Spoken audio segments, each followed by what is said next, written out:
Weathering the weather with Ed. Sometimes he's cranky, sometimes he's goofy, but he's always got a joke.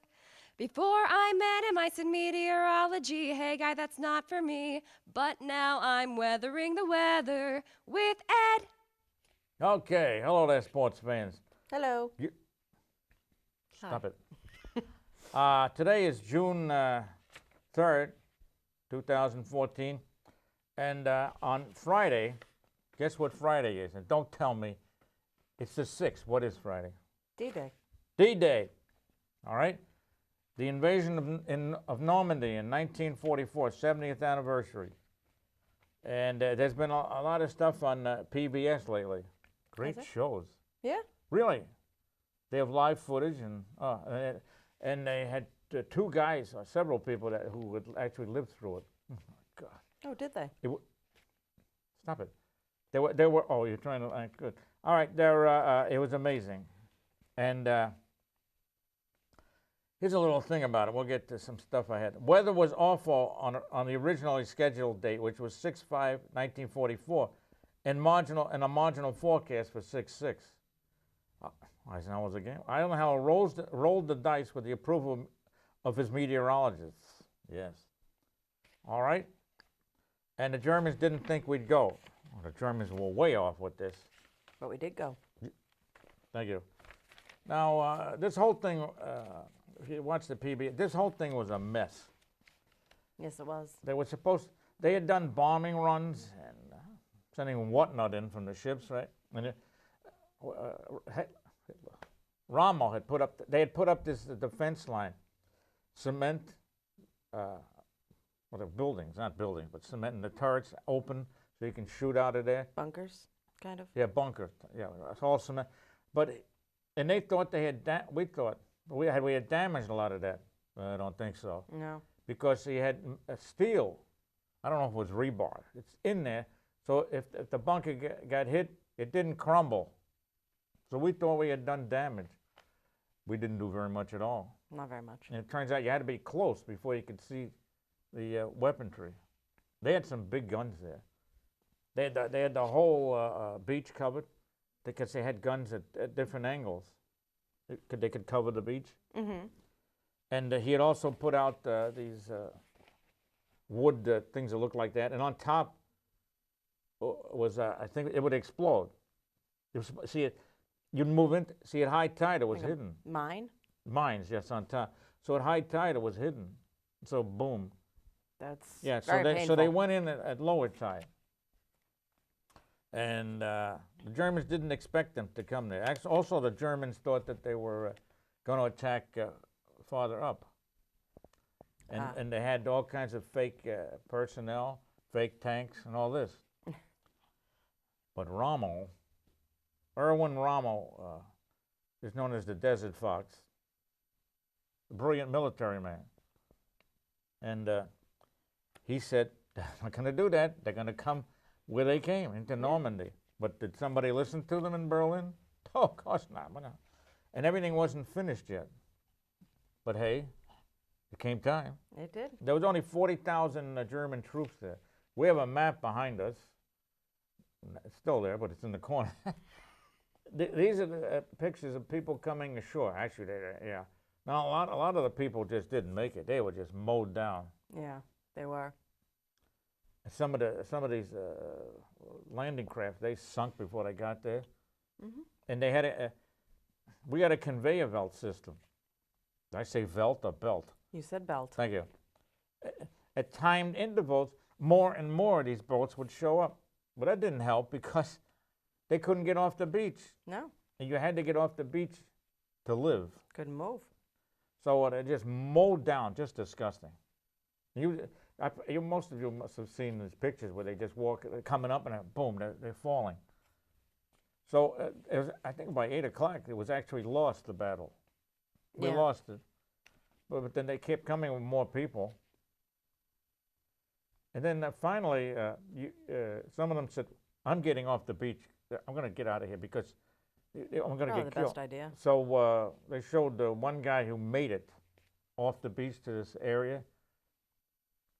But there was tremendous barbed wire there. And then some other guys came along, and so they put together, what was it, like a, I don't know, I think they called it a torpedo bomb. And so they put it there, and it blew the big hole into the barbed wire. Fence. So you couldn't defeat them from the front, the Germans. They were vulnerable if you came around the backside. So that's what they did.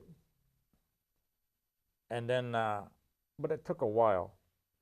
Some of the pictures you see where they're on shore with the boats and stuff and everything. That's after they took the area. Yes. But there was the planes came in to drop bombs on the bunkers. They couldn't see them because the low clouds. But they continued on and dumped them anyway. What? How about not dumping them and coming back? That's what they had to do. They hit nothing. That was their mission. No, Their mission was to hit something, but their mission was to go out and drop their load. Not if you can't find the target. They were by the target, and then the naval ships were firing in rockets. They didn't do too well either. No. So it was these soldiers who finally got to the what was it? I think it was American, Canadians. I don't know if the British were in on Omaha. I think Omaha was the worst one. Yeah. Something like 150,000 Allied troops versus 40,000 Germans. But the Germans were in there. They were in the bunkers and stuff. Yes. And so they finally got around the back. And then that started the downfall. Yes. And they had one big gun left, and that was finally hit. They went back to recreate stuff, and they figured the angle. They found a hole, a big hole, and they found this last big gun in the bunker, and they traced it with an angle to find out what it was. And they figured it was one of these shells coming in from offshore that got it. Oh. Rommel escaped, of course. Of course. But no, he was the brain. Yeah. Stay there. You got to keep him. And you know what the name of the first town that was liberated? I don't remember. St. Lo. And of course, there's a big celebration this Friday over there. We took off again. Celebration this Friday in Normandy.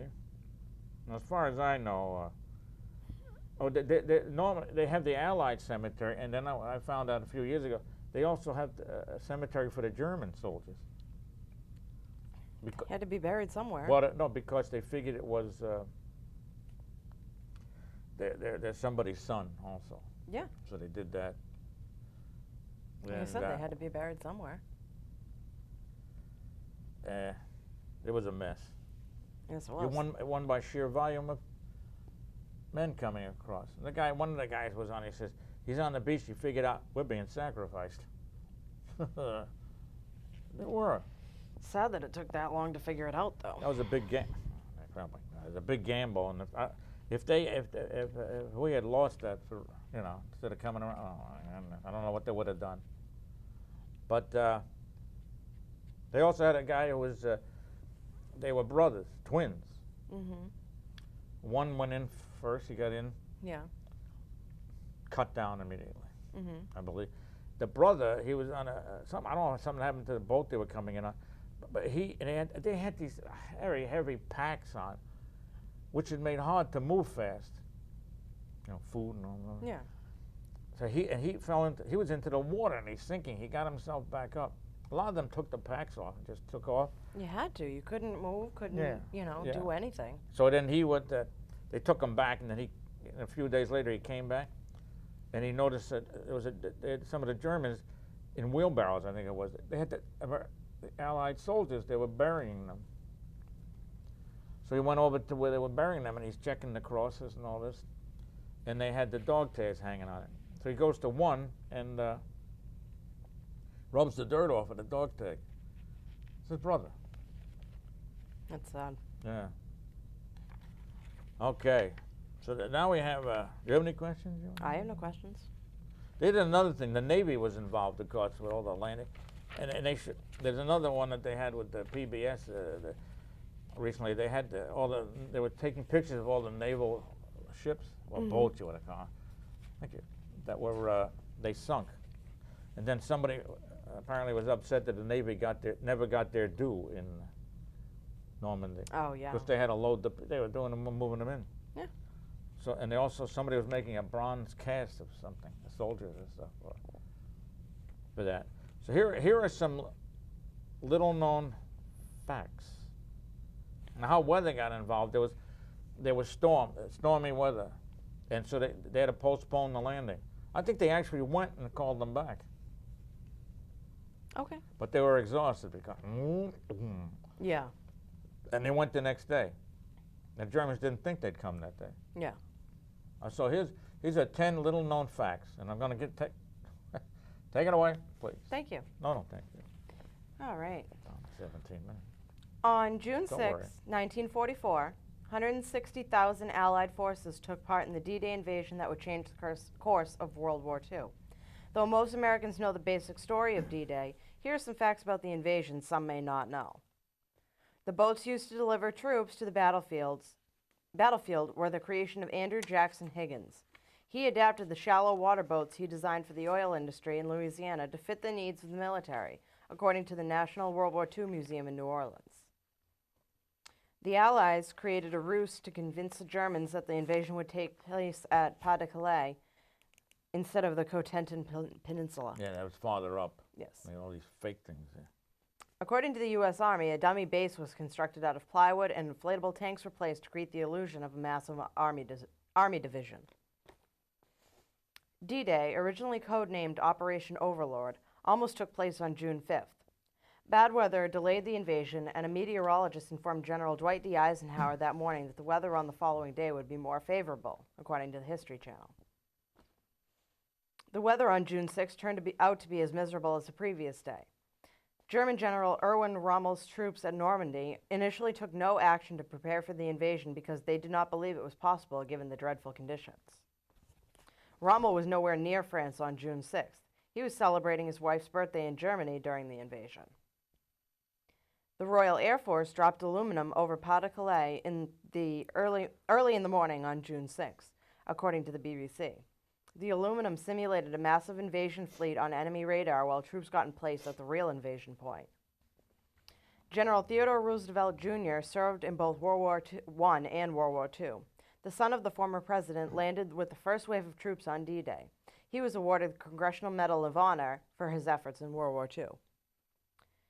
Field Marshal Karl Rudolf Gerd von Rundstedt had ordered 2 German armored tank divisions to be moved from Pas-de-Calais, but his superiors chose to wait until Hitler was awake to get his approval for the move, since he hated being woken up. Yeah, well, yeah, stupid. I don't like it either. Good thing they messed it up. Good thing. British Prime Minister Winston Churchill was nervous about the invasion. On the night before, he told his wife, according to the BBC, "Do you realize that by the time you wake up in the morning, 20,000 men may have been killed?" That was a low number.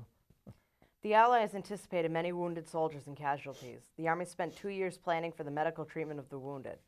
30,000 stretchers and 60,000 blankets were ordered to be on hand at the onset of the invasion. I don't think that was enough. Definitely wasn't. All right. I don't know if it was that time, but the paratroopers were dumped in the wrong place. Yeah. I don't know if it must have been then. Do you have any fighter questions on that? I have no further questions. Do you have any questions? No, I don't. Let's bring up George Washington, Delaware?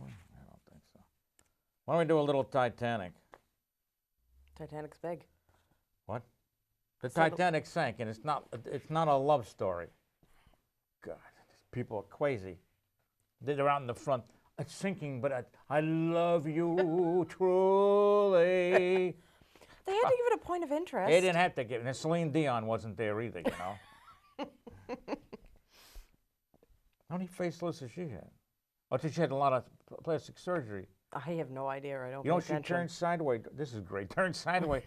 Stands under during a heavy rain. Stands under a clothesline and remains dry. Eat a little bit, will you? In that voice. Hey, it's kind of like Kenny Rogers. Kenny hasn't stopped eating. Kenny's in his. He's had so many facelifts, they tie his ears in a bow in the back of his head now. Good. He's in his 15th month also. How many wives has he had? 52? I have no. He lost count. One for every year. The gambler. Get out of here. Gambled and lost. Yes, 12 minutes. All right. My friend, Your friend. and yours, Lee Lavdis of Lavdisville, Georgia. Thought it was Says- Warner is- Robin. I can't read this. No, I can. I took the glasses off. I'm a Titanic buff. Well, I buff too. Here's a little more weather info. This was in April in the North Atlantic. There might be a few. Bad time for sailing. Might be a few icebergs. Just a around. couple.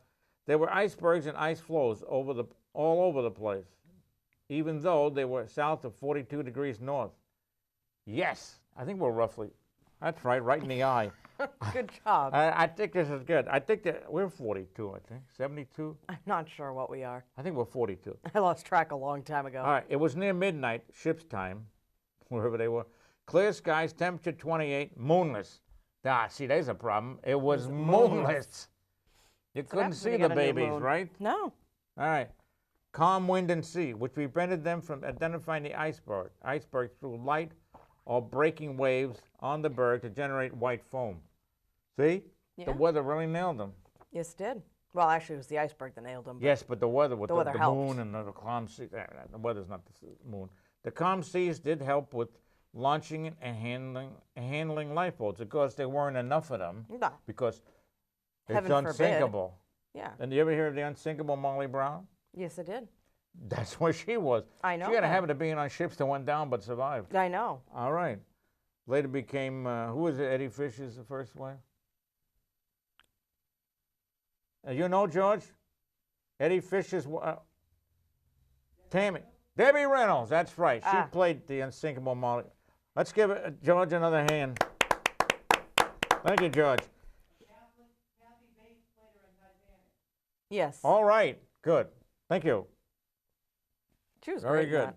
What? She was great. Who was? Kathy Bates. I liked Debbie before. Yeah, okay. So, there is conflicting evidence as to whether there was a surface haze. I doubt it, since the sea surface temperature was also 28. A little nippy there. Just a tad. Now, incidentally, they had the binoculars in the crow's nest. They had no binoculars. Good. Can you see that Makes it down there? I even easier to spot them. They were probably being used at the hockey table somewhere. Yeah. Okay. What was the sinking of the Titanic? Well, I'll tell you. Celine when the Dion boat went went down. forward. All right, here. The world was shocked when the Titanic sank, not to mention the people. And, of course, the band played on. Of course British, they did. stiff upper lip. Yeah, what? The unsinkable ship Titanic sank on its maiden voyage. Not good. Never Losing good. at least 1,517 lives. Some accounts say even more, making it one of the deadliest maritime disasters in history. By the way, getting back to Normandy, that was the largest amphibious endeavor in history. Still is. It still is. Yeah. Took two. Oh God. Good thing it worked. After the Titanic sank, safety regulations were increased to make ships safer, including ensuring enough lifeboats to that's a good idea. Yeah, always. To carry on board and making ship staff their radios 24 hours a day. It just happened right after midnight, and the radio man went off duty, and this Yeah. other guy, well, can I listen to this? Isn't that when they also changed the distress signal? No, they sent out a distress. I don't know, SOS. No, I think they changed it though. Maybe. From CQD to SOS. What's after that. CQD? Come quick distress. Well, it's got to be better with SOS, Apparently. whatever that stands for. Save our ship. Oh, that's okay. Good. Thank you. You're welcome. They didn't use Brillo. No. All right. This guy who's not a radio man goes on and listens. I don't know. That's just gibberish to me. Yeah. And that was they calling for help. Yeah. And the thing disappears over the horizon, right? Well, that must be really moving. It wasn't disappearing. It was sinking. Yeah. Too late. They got there. Titanic go boom. All right. Titanic hit iceberg on, who wrote this? On April 14th, 1912 at 11:40 p.m. and sank on April 15th, 1912, 2:20 in the morning. Also known as the RMS Titanic. Go right ahead here. That's all we're going to get through today All right. because we're brilliant. Where were we? Where are we? Can't you? Right there. Thank you. No, thank you. It took nearly 3 years. Your call is important to us, so hang on. Thank you. Go right ahead. It took nearly 3 years to build the Titanic, beginning on March 31st, 1909 in Belfast, Northern Ireland. Oh, there's another happy place. Yeah, very entertaining. Yeah. When completed, the Titanic was the largest movable object ever made.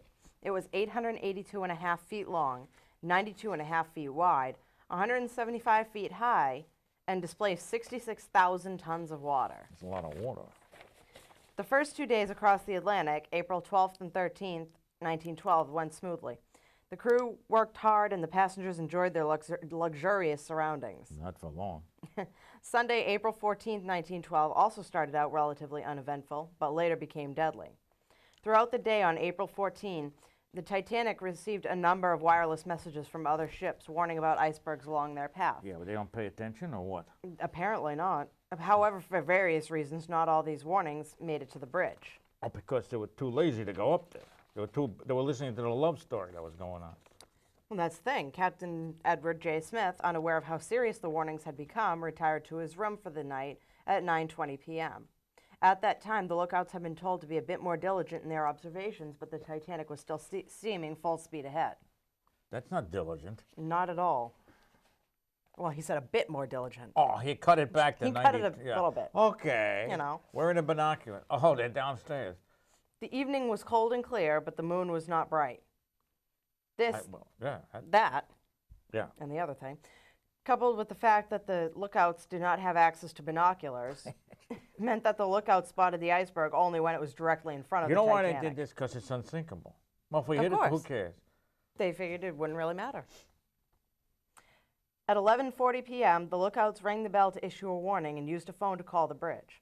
First Officer Murdoch ordered a hard to starboard, sharp left turn. He also ordered the engine room to put the engines in reverse. The Titanic did bank left, but it wasn't quite enough. 37 seconds after the lookouts warned the bridge, the Titanic's starboard right side scraped along the iceberg below the waterline.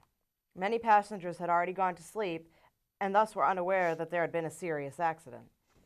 Even passengers that were still awake felt little as the Titanic hit the iceberg. Yeah, you noticed they were like this, walking. Yeah. Captain Smith, however, knew that something was very wrong and went back to the bridge. After taking a survey of the ship, Captain Smith realized that the ship was taking on a lot of water. Although the ship was built to continue floating if 3 of its 16 bulkheads had filled with water, 6 were already filling fast. Not good. Never it's good. Double. Yeah. Gonzo. Upon the realization that the Titanic was sinking, Captain Smith ordered the lifeboats to be uncovered at 12:05 a.m. and for the wireless operators on board to begin sending distress calls at 12:10 a.m. At first, many of the passengers did not comprehend the severity of the situation. It was a cold night, and the Titanic still seemed to be safe, so many people were not ready to get into the lifeboats when the first one launched at 12:45 a.m. What did they think was going on? Eh, A drill? Yeah, pretty much. As it became increasingly obvious that the Titanic was sinking, the rush to get on a lifeboat became desperate. I would think so. Women and children first, right? Yeah. Women and children were to board the lifeboats first. However, early on, some men were also allowed to get into lifeboats. Skunks. To the horror of everyone on board, there were not enough lifeboats to save everyone. During the design process, it had been decided to place only 16 standard lifeboats and 4 collapsible lifeboats on the Titanic because any more would have cluttered the deck. Yeah, you don't want that. No, of course not. People wouldn't have a place to walk. How could we run around the decks with the clutter that could Yeah. save people? Like, how many people were on this thing? 1,500? I don't remember. It's On the front? It's on the front. Somewhere on the front. Doesn't say. All right. Well, you can't blame it on us. I thought it was 1,500. No, over 2,200 people, both passengers and crew. Oh, so you only, 16 boats Yeah. should be enough? If the 20 lifeboats that were on the Titanic had been properly filled, which they were not, 1,178 could have been saved. Well, you don't want to which hold is it. just over half. Yeah, but you don't want to hold it to Of course people are not. full and get it. Yeah, you want to get them off as Meanwhile, quick the as band's possible. playing on and British. Yeah.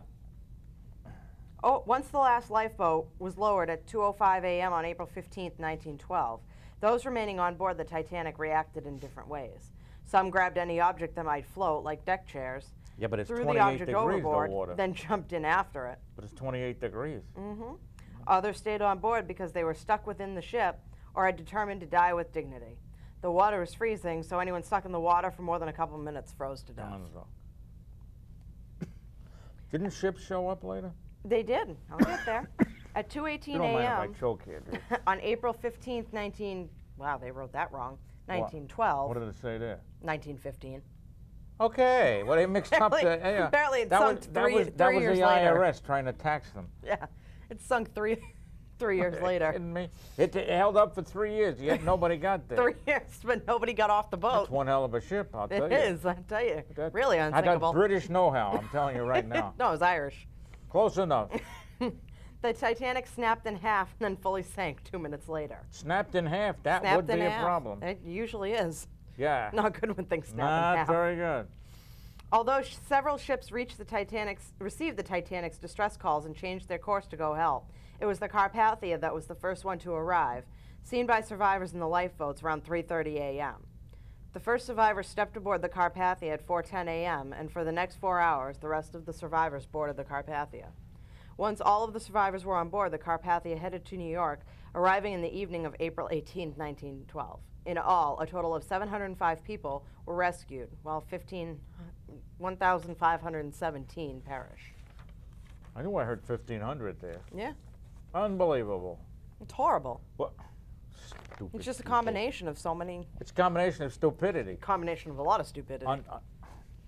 But when you build an unsinkable ship, what do you know? Molly Brown They should've- think it's not going to happen. I don't know why Debbie Reynolds didn't say anything. Now they know better. No, they don't. Well, they know a little bit better. Was that you or somebody That's trying to not me. break in? Are we under attack here? All right, we have some other stuff. By the way, when we get 1 minute left in the game, next time, we're going to do, did the weather affect the Civil War? You're darn right it did. Of course it did. The Denora Smog. She's You a great remember her, person. don't you? Yeah, Denora great Smog. girl. Nice girl, but pretty, but a little slow. That's what set up, really. A little dense, wasn't she? No comment. Well, maybe. 1948, there was the Denora Smog in Pennsylvania. It was disgusting. And so that helped. It killed 20 people and 6,000 and 7,000. Not bad. Hey, And she had a good run. thank you. And that's helped get the environmental stuff going. The 1900 Galveston hurricane, which the American forecast is blue, but the Cubans knew what was going to happen. But hey, we don't. And then the nobody knows Galveston anything. hurricane blew. George Washington crossing of the Delaware, and that'll be coming up next time. So, from all of us here and all of you, And all of us. thanks for showing. All right, thank you. All right, hey, oh, hey. Have a good night.